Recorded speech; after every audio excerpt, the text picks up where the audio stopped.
directly to the spinal cord via electrodes that are placed on the back of the neck.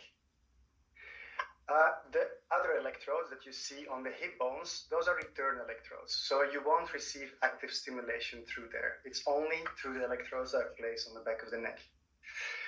The stimulation itself can be fully customized. For that, we have a programmer with an application, which you can see on the right. What we can do with this is we can change the waveform of the stimulation so that it's specific stimulation that is being used for each individual. And that can be fully adapted to the person's needs. You can go to the next slide. The device as well, it's intended to be used in combination with functional task practice. So functional task practice are rehabilitation exercises that you do that are intended to promote even more voluntary movements, voluntary control of your hands and arms. And these could be different types of exercise. It could be simple exercises that isolate your finger movements, like typing, for example. And it can go all the way up to more complex movements, like grabbing something, opening a cup, opening a can, etc. So these are different stages that you can exercise while being stimulated with Arc-Ex. Next slide, please.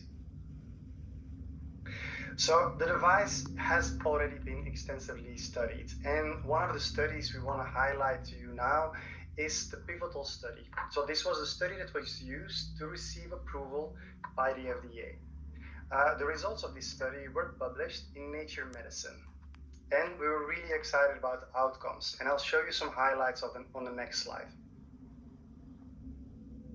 So what we were really excited about when we saw the results of this study is that we met all primary and secondary endpoints.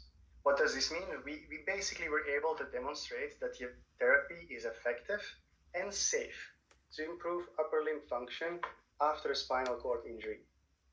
We had 65 trial participants across 14 sites globally. The results are really encouraging, what we saw, because 90% of the participants improved in at least one primary strength or function assessment. So it basically means that 90% of the participants saw some level of improvement in the function that they had. We also noted that 87% of the participants reported quality of life improvements. And what was also very interesting and very encouraging is that people that were even injured for more than 30 years saw improvements by using the device. So when we talk about it's supposed to be used with people with a chronic spinal cord injury, which is typically 1 year or more, like here we could even demonstrate that it could be even people 30 years after their injury could still have meaningful benefits from using the device. We also noted no serious adverse events. So basically no serious device-related adverse events. So that basically means that the device is really safe to use, which is also critical for us. The study participants also reported other benefits, like, for example, reduced spasm frequency, improved sleep, and improved sensation in the upper body.